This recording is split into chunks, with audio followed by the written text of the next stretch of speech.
The usual disaster is not losing your money. It is logging in from Portugal and finding your brokerage account marked liquidate only, so you can sell but never buy again.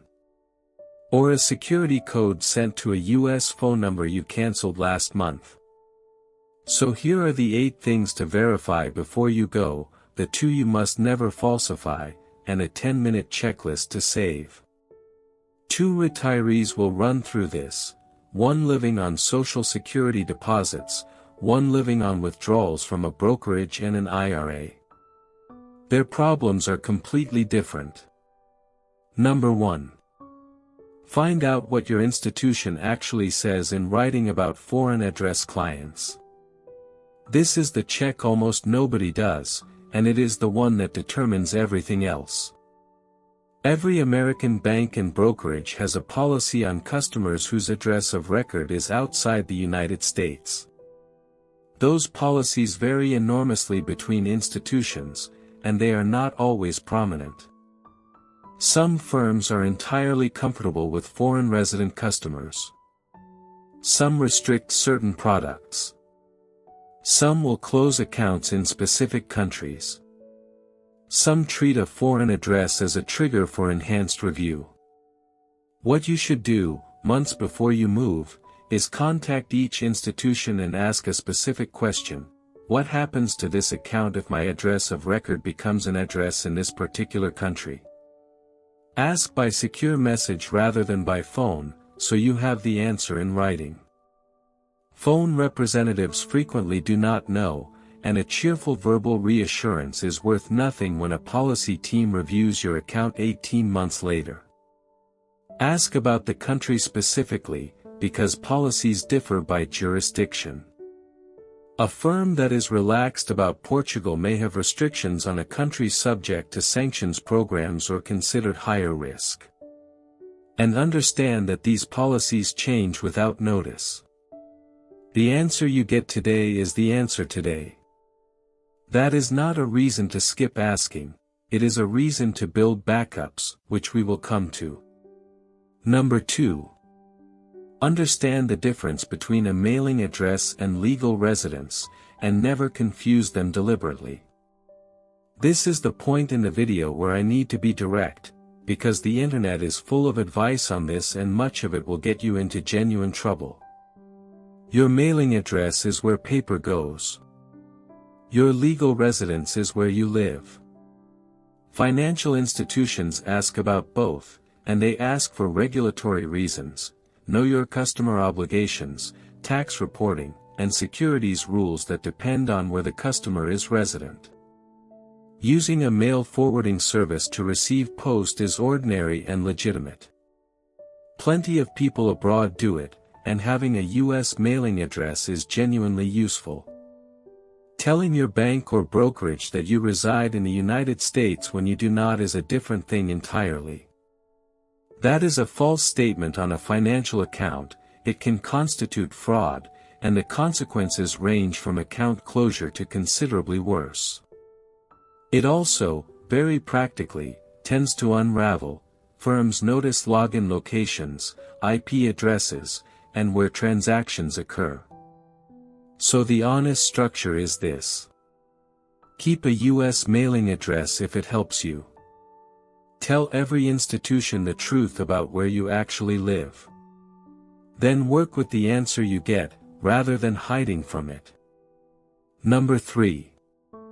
Access. Two-factor authentication and the U.S. phone number problem.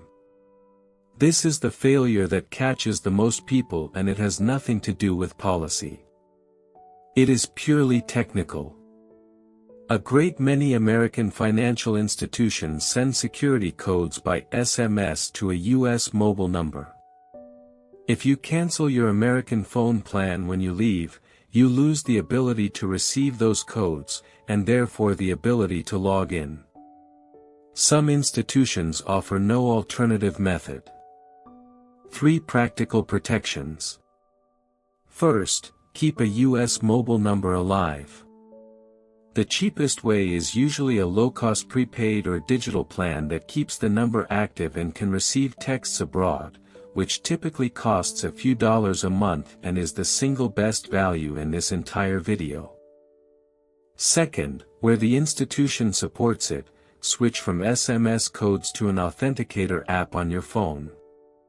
An authenticator app generates codes on the device itself, works with no signal and no SIM, and is both more secure and more portable.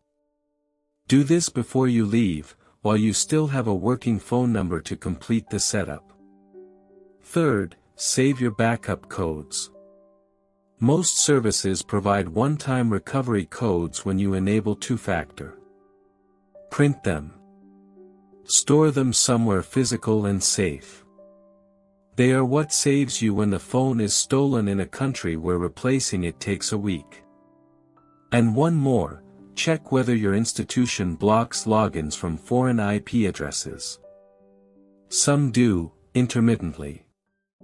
A reputable VPN is not a way to lie about where you live, it is sometimes the only way to reach a service that geo-blocks. Be aware that some institutions treat VPN use itself as a risk signal, which is another reason to have told them the truth in the first place. Number 4. Cards. Expiry, fees, and the replacement problem. Credit and debit cards expire, and the replacement gets mailed to your address of record. If that address is a forwarding service, international forwarding of a card can be slow, and in some countries mail simply disappears. Cards are also frequently not sent internationally at all. Plan for this. Know your expiry dates. Arrange for renewals to arrive somewhere reliable, ideally with a trusted person in the United States who can courier them to you. On fees, many ordinary American credit cards charge a foreign transaction fee of around 3% on every purchase made abroad. Over a retirement, on all of your spending, that is a substantial and completely avoidable cost. Cards with no foreign transaction fee exist, and applying for one is dramatically easier while you still live in the United States with a U.S. address and domestic credit history. Do it before you leave. Same for ATM access. A checking account that reimburses international ATM fees, or a low-cost transfer service, will save you meaningfully more than most of the optimizations people obsess over. And tell your card issuers where you are going. Not to ask permission, but because a card frozen for suspected fraud on your second day in a new country, when you are trying to pay a rental deposit, is a genuinely bad afternoon. Number 5. Brokerage restrictions, and this is where our second retiree gets hurt. Our Social Security retiree mostly needs the money to arrive. Our brokerage retiree needs to actively manage investments, and that is where residence matters most. Several things commonly happen to a U.S. brokerage account with a foreign address of record. The account may be restricted to liquidation only. You can sell existing holdings and withdraw cash, but you cannot make new purchases. For someone running a drawdown strategy with periodic rebalancing, that is a serious constraint rather than an inconvenience. Mutual funds specifically are the most affected product.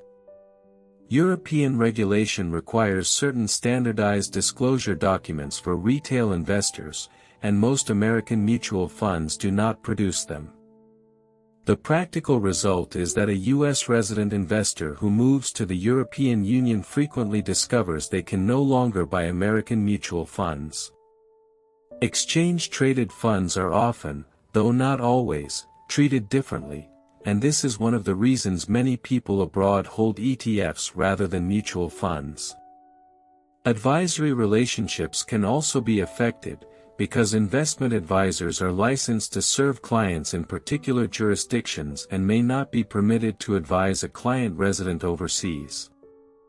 None of this means your money is at risk. It means your ability to transact may change. Find out, in writing, before you go, and if the answer is restrictive, consider whether restructuring your holdings while you are still resident in the United States would leave you in a better position. Number 6. Local accounts, transfers, and where to keep your reserve. You will probably want a local bank account for rent, utilities, and daily life. Getting one as an American is harder than it should be, and the reason is FATCA, reporting obligations that fall on foreign financial institutions when they take American clients. Some banks abroad simply decline Americans rather than deal with it. This is not personal, it is compliance economics, and it is why you should expect the process to take patience and paperwork. On moving money, bank wires are the expensive option. Specialist transfer services are typically much cheaper, and the real cost is usually hidden in the exchange rate margin rather than shown as a fee, so compare the amount that actually arrives rather than the advertised charge. And a strong recommendation on your emergency reserve: keep it in dollars, in a U.S. account, accessible from abroad. Not converted into local currency. Not tied up in local property. If the local currency moves against you, or the local banking system has a problem, or you need to fly home suddenly, a dollar reserve moves with you rather than against you. That is exactly the moment you need it. Number 7. Reporting. FBAR and FATCA. These are not taxes. They are disclosure obligations, they are easy to overlook, and the penalties are severely out of proportion to how minor they feel. The FBAR, the Report of Foreign Bank and Financial Accounts, filed with FinCEN. If the aggregate value of your foreign financial accounts exceeds $10,000 at any point during the year, you file. Note the word aggregate, for accounts holding $3,000 each will do it. Note also at any point, a single day above the line counts, including the day you transferred money to buy a car. Separately, Form 8938 under FATCA, filed with your tax return. The thresholds are higher and, helpfully, they are higher again for people who genuinely live abroad. But higher is not exempt. Both cover more than checking accounts. Foreign brokerage accounts, certain foreign pensions and some foreign insurance products with cash value can all be reportable, and people routinely miss the ones that are not obviously bank accounts. And the trap that specifically catches retirees, many non-US pooled investment funds, including a great many ordinary foreign mutual funds and insurance-wrapped savings products marketed to expatriates, are treated punitively under the American rules for passive foreign investment companies. The reporting is onerous and the tax treatment can be harsh. The safe default is to keep investments in U.S. accounts and to be very cautious about any locally sold investment product, however attractive the pitch. Number 8. The backup plan, which is the part people skip. Everything so far assumes things work. This one assumes they do not. Set up a durable power of attorney, drafted to be usable in the United States, naming someone you trust who can act on your financial affairs if you cannot. If you are hospitalized abroad, or simply locked out of an account from 6,000 miles away, this is what lets a real person walk into a branch and sort it out. Many institutions also have their own forms, which are frequently more useful in practice than a generic document. Add a trusted contact to your accounts. Most brokerages allow it. It does not give that person control, it gives the institution someone to call. Do not depend on a single institution. Keep at least 2 U.S. banking relationships, and ideally 2 brokerages, so that if one closes your account or freezes it during a review, you are inconvenienced rather than stranded. Redundancy is the entire answer to a policy that can change without notice. Keep a paper file, physically with you, containing account numbers, institution phone numbers that work from abroad, and copies of key documents. Your phone is what you lose. And review this annually. Policies change, cards expire, phone numbers lapse, and the person you named in the power of attorney may not be the right person in 10 years. Let me now run the two retirees through this properly, because their exposure is genuinely different and most advice treats them as one person. Start with the Social Security retiree. Call her situation simple, because it mostly is. Her income arrives as a monthly deposit. Social Security can be paid by international direct deposit into a bank account in many countries, or into her existing American account, which is what most people choose because it keeps her financial identity intact. Her real risks are access and continuity, not investment restrictions. If she loses the ability to log in, she cannot see or move her money even though nothing is wrong with it. If her debit card expires and the replacement never arrives, she has an income she cannot reach. If her only U.S. bank decides it does not want foreign resident customers, she has a problem with no fallback. So her priorities, in order, are: keep the U.S. phone number, move to app-based authentication, hold 2 U.S. bank relationships rather than one, and set up the power of attorney. She barely needs to think about brokerage rules at all. One extra thing for her specifically: she must report her move to Social Security, and beneficiaries outside the United States periodically receive a questionnaire that has to be returned. Ignoring it can suspend payments, and it usually gets ignored because it was posted to an address she no longer uses. Update the address, and keep it updated. Now the brokerage retiree, whose situation is considerably more complicated. He is living on withdrawals from a taxable brokerage account and an IRA, which means he is not a passive recipient of money. He is actively selling assets on a schedule, rebalancing, managing tax lots and reinvesting. Every one of those activities depends on being able to transact. His exposures, in order of seriousness. First, liquidate-only restrictions. If his account is restricted to sales, his strategy breaks.